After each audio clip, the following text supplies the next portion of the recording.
Hiya drivers, I'm Joshua Orro, the Mustang Prince, and welcome to Mustang Prince Orro Reports.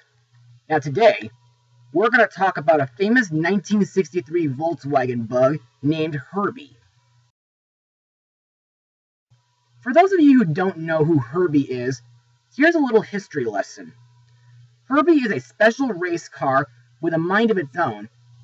He's been the star of Disney's The Love Bug from 1968. And while that movie didn't leave too much of an impact on me as a kid, nowadays it's a classic racing movie. And over the years, Herbie has been in 5 other movies until 2005, and he's made several appearances on television. Now, since Isaac the Media Hunter has already said his thoughts on the whole franchise last year, today I only want to talk about the latest theatrical movie to date. So, without further ado, let's start our engines, folks. Released on June 24th, 2005, the movie is Herbie Fully Loaded. Now, in the film, Maggie Payton loves racing, and she's in line for a job covering NASCAR for ESPN. But in her heart, she'd rather be behind the wheel, even though her dad strictly forbids it. For Maggie's graduation, Ray takes her out looking for a used car, and she finds herself strangely drawn to a wrecked 1963 Volkswagen named Herbie in a salvage yard. To her surprise, Herbie is running like new, and after showing her his stuff in a street race, they form a magical team that might save her family and rewrite racing record books. So, what do I personally think of the movie? Well, after I saw this movie in theaters with my grandmother, I thought this movie was a lot of fun.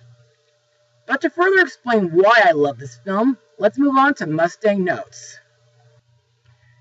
Now, this film serves as a direct sequel to the original theatrical movies, despite the fact that it ignores the events from the 5th movie, The Love Bug from 1997. Principal photography began on March 1st, 2004 in Los Angeles and wrapped up on June 18th. During the 2005 NASCAR Nextel Cup Series, drivers Dale Jarrett and Scott Riggs ran special paint schemes to promote the movie. The film was reported to include heavy uses of product placement. For example, a huge billboard for Mid-America Motor Works is seen in the background in the scene where Murphy attempts to sabotage Herbie. In addition, Volkswagen provided a Volkswagen Touareg and a Volkswagen new Beetle for use in certain scenes. Also, various race cars in the Nextel Cup Series appeared during the race at the end, with action sequences being filmed during the 2004 Pop Secret 500 race at California Speedway.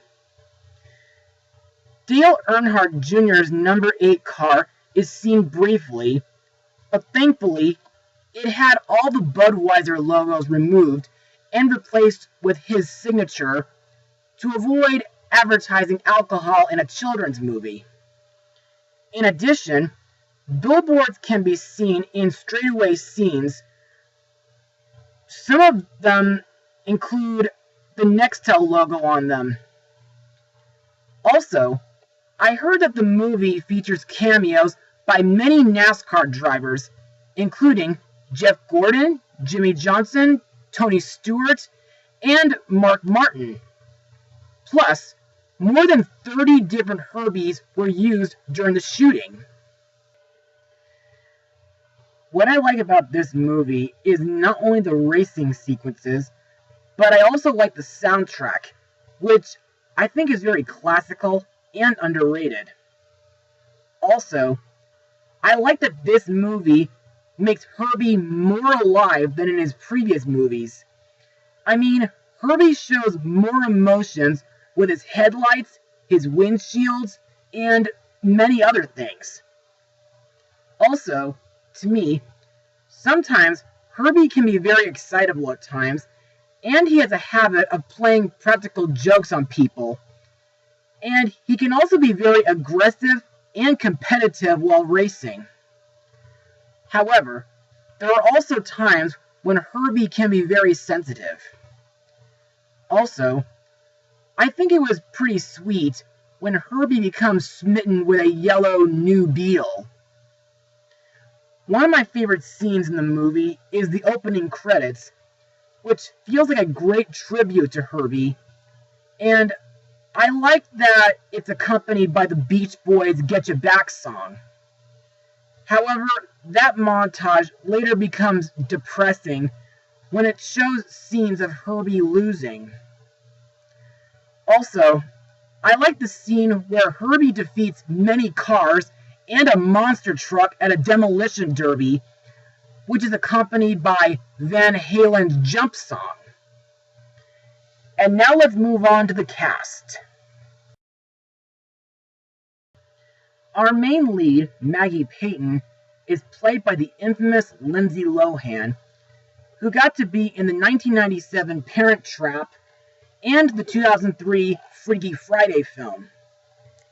Now, I understand that Lindsay has really messed up her life after this movie, but I like her character Maggie due to her love of racing. Plus, I think her skateboarding tricks are absolutely hardcore. Also, while Maggie and Herbie got off to a rough start after she bought him from Crazy Dave's junkyard, I think they share a great friendship dynamic. Also, Lindsay Lohan has contributed a song called First, which plays during the end credits.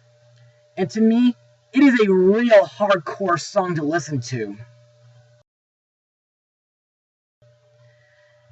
Maggie's dad, Ray, is played by Michael Keaton, whom I've talked about in my blogs of Porco Rosso, Minions, Spider-Man Homecoming, and Tim Burton's Dumbo. I find Ray to be a very overprotective dad to Maggie due to his family's past traumas, like dealing with injuries and possible deaths, especially after Maggie got hospitalized after a street racing accident years ago, how accidental his son is, and the tragic death of his wife. Also, Ray appears to be a very super sensitive father, and he hates being lied to. I mean, who wouldn't? But despite his problems, he is genuinely caring, well-meaning, fatherly, and in the end, supportive to his daughter. Next is Kevin, a young mechanic played by Justin Long, who played Alvin in those terrible live-action Chipmunk movies. Though I liked him better as Humphrey in the first Alpha and Omega movie, and as Lem in Planet 51. I like him too. While Kevin can be kind of weird, I think he's a very supportive character while helping Maggie fix Herbie and win races. And yes, in case you're wondering, he's the love interest. Finally, we have our main antagonist, Tripp Murphy, a Cheetos Chevrolet NASCAR driver played by Matt Dillon, whom I only remember from Rock Dog. I find this guy to be a very arrogant jerk, and after losing a street race against Maggie and Herbie, Tripp becomes really infuriated, and he plans to get his revenge by destroying the little Volkswagen by any means necessary. Talk about a sore loser. Other members of the cast include Breckin Meyer as Maggie's brother, Ray Payton Jr., Cheryl Hines as Team Payton's sponsor, Sally, Jimmy Simpson as Tripp's sidekick, Crash, and Jill Ritchie as Maggie's college friend, Charisma. And now, on to my final words. Overall, Herbie Fully Loaded is a fun movie, and boy, am I glad that I got to see this in theaters with my grandmother 15 years ago. Not only does this movie make Herbie more alive, but it has such awesome racing sequences and a decent plot about following your dreams. Plus, the main character Maggie is a very relatable person, and I think she and Herbie make a great team together. And Kevin is a very supportive mechanic. As for Tripp Murphy, well, he's just a NASCAR driver who lets championship go to his head. Nowadays, this movie is really underrated, and after watching it again, I think I should watch the other Herbie movies on Disney+. As for my rating, I give this movie a full 100%. Well, that's all for now. Be sure to join me again next time as we look into a futuristic animated Disney movie, Mustang Power.